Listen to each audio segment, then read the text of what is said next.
Hello everyone, welcome to another video tutorial of the series OmniStudio. In this tutorial, we are going to cover HTTP action, which is used to call an external website. If we want to post any data or extract some data from an external site, we can use HTTP action. And for this example, we are going to use a site called dummy.json where we'll be fetching or maybe posting or updating data from. So it gives you different API routes to get the details from. And for this example, we are going to go through products. Let's see, there are examples as well. So we can go there and check. All right. We have get all products. And using these URLs, we will be calling them in HTTP action and getting the responses accordingly. So let's get started with this. So in order to access any external site or allow any external site to send data to our Salesforce, we first need to validate that or maybe allow that to do the transition. And for that, we have to go to remote site setting and we have to add that site here. So let's do it. From here, you can name it anything. I'll just give the name dummy.json and I'll paste the URL here. And we have to, like for this example, we are disabling the protocol security and let's just save it. And before even doing this, let's try it without this first and see if we're actually getting anything. If not, then and what happens if we save it? What's the difference? So we'll just pull the HTTP action here. And in order to configure this,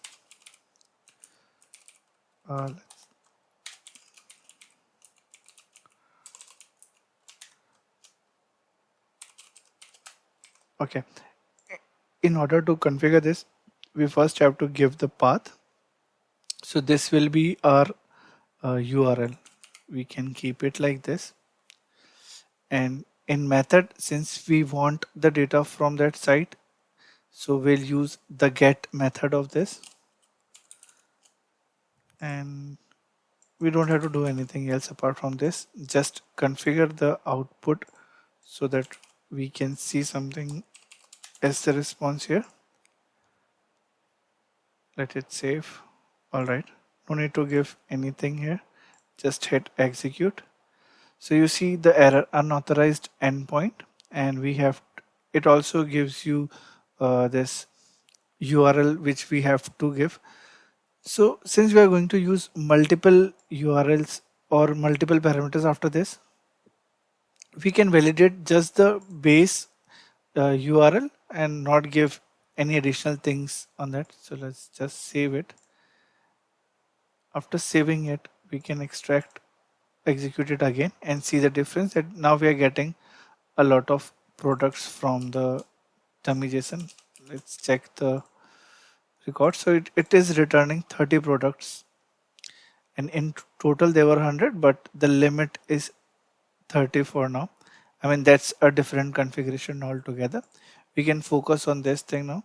So this is how basically an HTTP action is configured for a let's say general scenario. But what if we have to send additional data along with this? So we can configure it other way as well. Let's take this in as an example. So what we want to do is we want to pass parameter as well after the keyword search, and the key will be Q and the value will be phone for this. So let's configure this thing now. So we can copy this and in the input of this we can paste up till here, and after that we have parameters to pass. So we can add a parameter and it was expecting a Q key. So we can configure this, and if we want to hard code this, we can do it like this and hit execute. Let's see what are we getting now. And this time we are just getting 4 results, and all of these are phones. You can see here, first two are Apple, third one is something else, fourth is something else as well. But these fall under mobile or phone, like the keyword that we passed phone, these were the results that were matching and it reverted that. What if we want to make this part as dynamic? We can do that as well. So let's say before even hitting or executing this step, we had some data JSON from where we want to take this keyword dynamically. So we can wrap this in like this keyword. And this time, if we go in here in the input JSON, we can give the name or the key as keyword, and now we can make it dynamic. So let's say at the first time, if we receive phone as the input, we hit execute, nothing gets changed because it is accepting it. And again, we are just getting 4 results, and we can check this internally as well, like what exactly is happening. So when we do HTTP get products, it shows the result, and if we do this debug, it will show what exactly is being created in the backend. So what it did is, we up till here, up till question mark, we configured in the input where we had to input the URL. We did that, and on a separate part, we configured the parameters. So we configured Q as our input, and phone, which is a dynamic value here, is taken as the value of Q. And if we change here, let's say car, I'm not sure if it meets the requirement.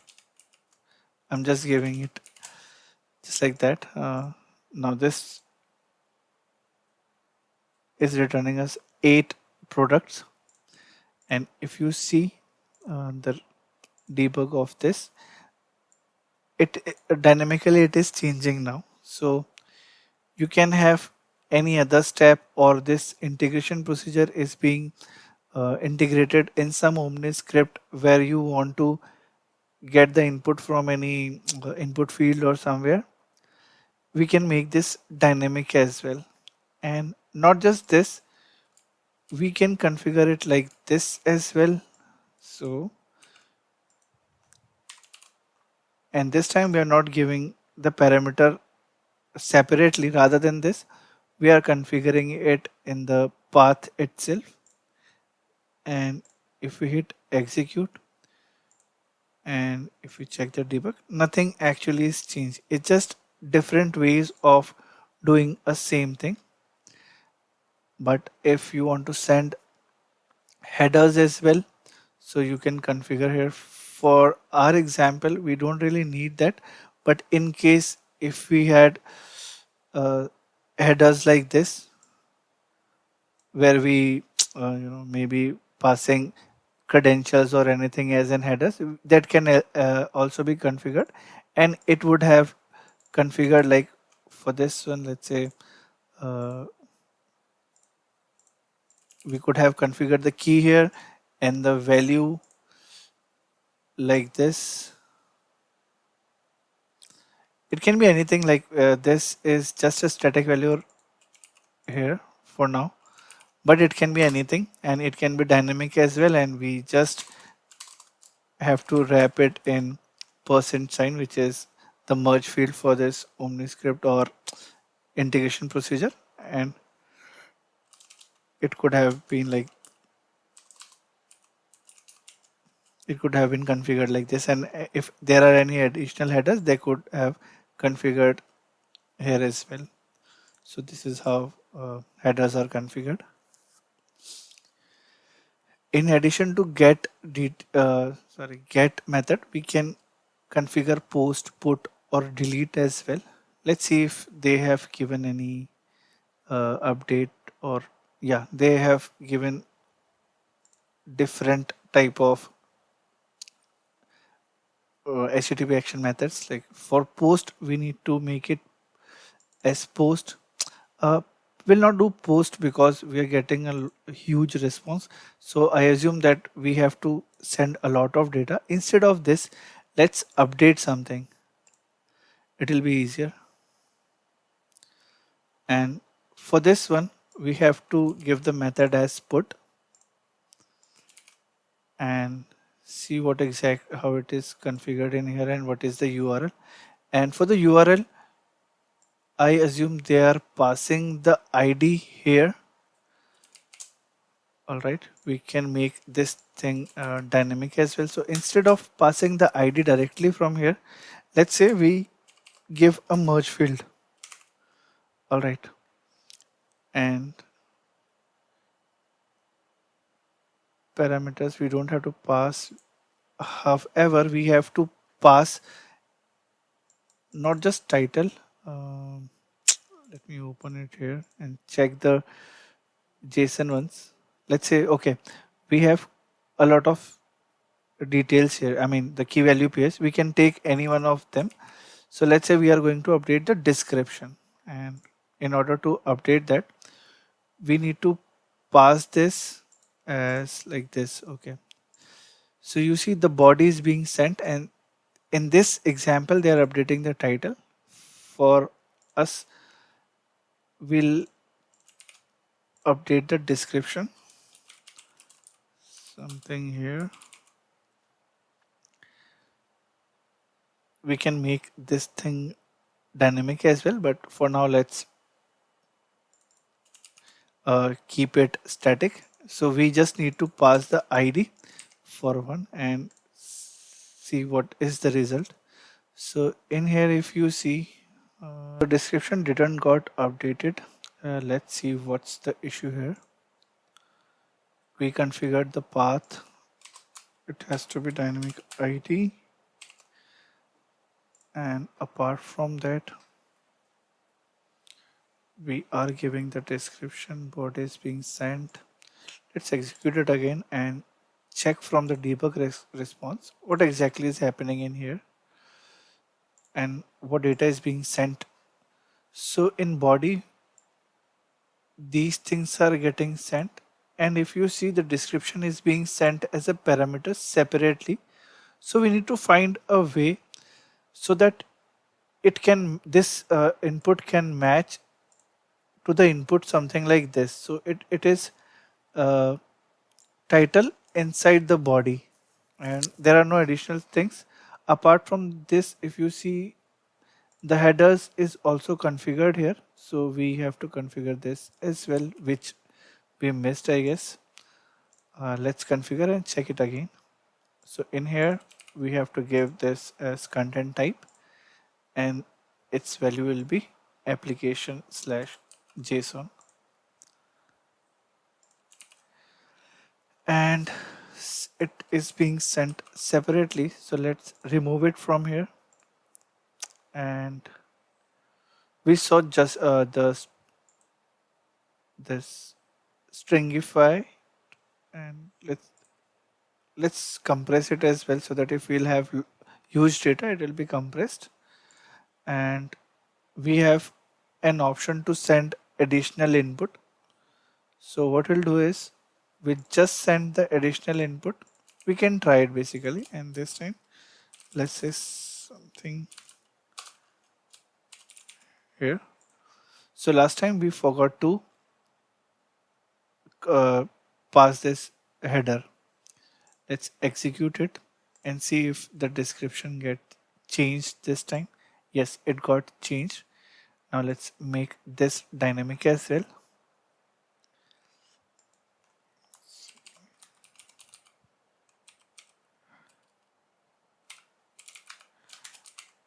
And we'll pass this from here and a new description. Hit execute and see, this is getting updated now. So this is how an HTTP action is configured. Just make sure you do not miss out any headers and try to make the input as like something like this, or if there is something else in your input, you can try to match it that way. So if you see, now we have a body and the description is inside that, and it happened because we check this send only additional input, and it is being passed as an input, and it overridden the earlier key value PS. It is only passing what we are configuring in here, and we can update more things as well. So we already have some products list. We can add more details to it. So let's say price, and for us it's expensive. We can execute and we can see the price is getting displayed here. We can update the title as well, similar to this.